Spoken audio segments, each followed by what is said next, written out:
folks, today I'm going to share with you some of my favourite Art of books. So these are, actually they're all Art of films, and there's one that's a bit more general. I've done a video about these in the past, but I've got some new ones since, so I thought I would share those with you. I find these to be great inspiration when I want something that isn't book design or the kind of stuff that I normally do, and I want something that's just in a different kind of genre. And these are great because they're contemporary and they're interesting, but they also hark back to more traditional design styles, and often they have really interesting colour palettes as well, which I love. So without further ado, here is the first one. This is The Art of Tangled, and I got this because, not because I absolutely love the film. I did like Tangled, but I wasn't overwhelmed by it. But I'd heard great things about the Art of book, and I've seen some other people doing flip throughs of them on YouTube. And yeah, this one is extraordinarily beautiful. I mean, the film itself is beautiful, so it was no surprise that this is also gorgeous. But what I love about this is that it goes into some of the more nitty-gritty about composition particularly, which is just really interesting. And it actually, it borrows some compositions from the likes of Cinderella and other Disney films. This is one of the pages that shows this. And we have some stills from Cinderella and also from Tangled. And it's showing how these kinds of shapes then get used in the film. And it's really interesting to then watch bits of the film back and see how this works and how it's happening in action. So that's very cool. I'm not so much into character design, so I like that this has got quite a different feel to it, and it's got this quite nerdy section in there about composition. And I do like looking at character design, but I find that a lot of Art of books, particularly of Disney and Pixar books, they tend to be quite heavy on the characters rather than the sets and the colour and all of that. I mean, oh, just all of it. Oh, it's so beautiful. So beautiful. And this real kind of Renaissance style in all the pattern work and the typography that they use in the book itself as well. It's just great. So I just, flip through a few more pages. But I love that this is obviously inspired by really classical painting, and I mean, you could almost be forgiven for believing that this is an art book on some pages, that it's an art book of stuff that was painted hundreds of years ago. But it is also almost exclusively digital, which is very interesting as well. It's amazing what you can do with digital painting, and that's what really inspires me about this as well. It's something to aspire to as well, even though I would be applying it in a completely different way. The next one is this one here. The Art of Star Wars: The Force Awakens. Now, I haven't actually seen the next one, the Art of the Lost Jedi, but I imagine that is going to be absolutely stunning as well, because the film and the locations and just everything is so gorgeous in that. But yeah, this is a great book, and again, lots of digital painting, which is great. I'm just going to show you a few pages. Pretty great. And what I also love about these is that underneath the dust jacket, oh, look at that! There's a picture underneath. The use of colour in this is fantastic as well, and that's something that Star Wars does incredibly well too. So then I've got The Art of Rogue One, which I don't think is quite as beautiful as the Star Wars one, but I tell you what is more beautiful. I love this so much. Let's just take the dust jacket off, put that aside. This is what it looks like underneath.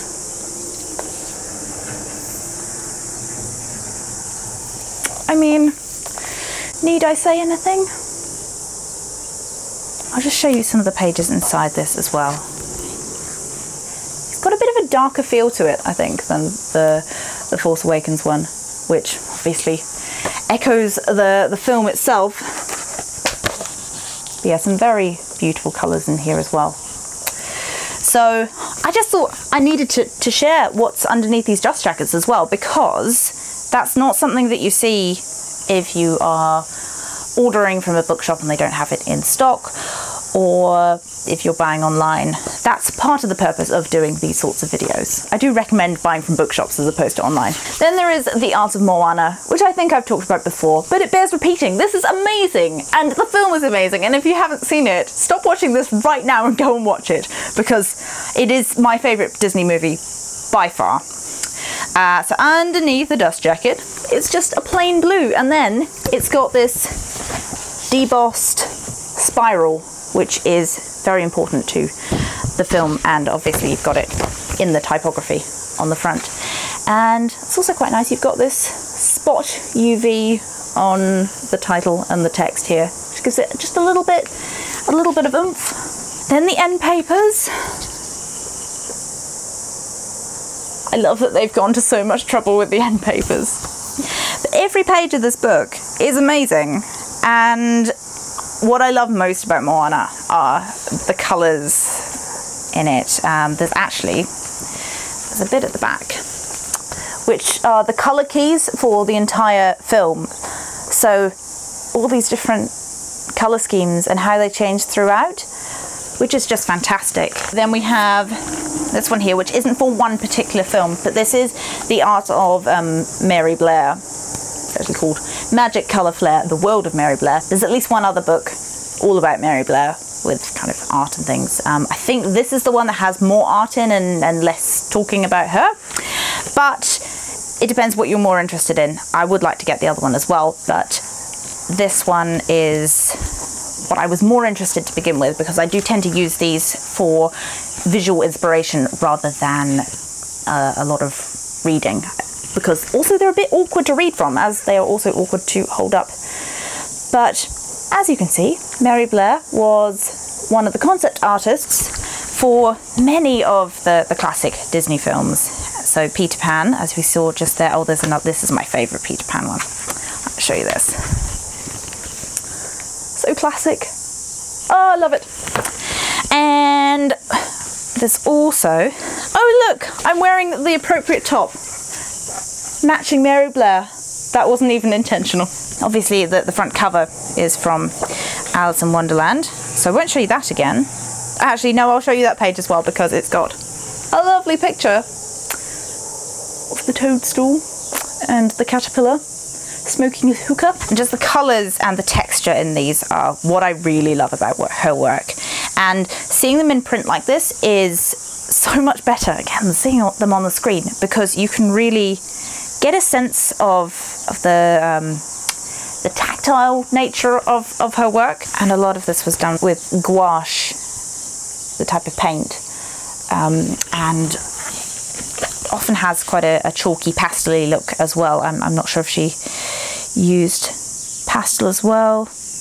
Most of these say opaque watercolour, which would be the equivalent of gouache. So actually the Tangled book has some stuff about Mary Blair in as well, some of her artwork, and sort of looking at how that was used as an influence for Tangled. So this is beautiful, just great. And oh, underneath the dust jacket of this one, look at that! All the colours! Well, two colours, but oh, it's just so perfect. And as well, it's quite kitschy looking end paper. Very, very cool. So particularly if you're interested in concept art, that is a fantastic book to have. My most recent purchase for this collection, it's got to be my favourite, really. I mean, the Moana one is amazing, but this is so much more comprehensive as well, because it goes over the course of 8 films, and it is, of course, the Art of Harry Potter, which is so heavy. I did talk about this recently, so I won't go on for too long, but what I love about this is that it's got stuff in here that hasn't been seen before. I've got some of the other Harry Potter books about the Harry Potter films and the design of them, and there's stuff in here in the book design section that I haven't seen before, and the labels, and so all the graphic design stuff. But then you've also got all this really beautiful concept art, which I hadn't really seen much of this at all before now. Oh, there's a great picture of Hermione with the little birds fluttering around her head. Oh, there's a bit on Patronus's. Oh, there we are. It's probably the most expensive Harry Potter book that I own, but I think it's also probably the one that I'm going to get the most from. And of course, that cover is just stunning. So there we are. Those are the very, very heavy books. I feel like I've got my exercise for today, just lifting up the books. But yeah, the art of books. What are your favourite books about films? I would love to know if you have any recommendations of ones that maybe are like this or are completely different from this. Yeah, I would love to expand this collection because I do find them very, very useful. This is the second in a series of videos that I'm making about books on my shelf and different sections of books on my shelves that I'm sharing with you. And I think that it's quite useful to see some of these books if you are interested in purchasing them as well. So, as always, thank you very much for watching, and I will see you in the next one. Bye!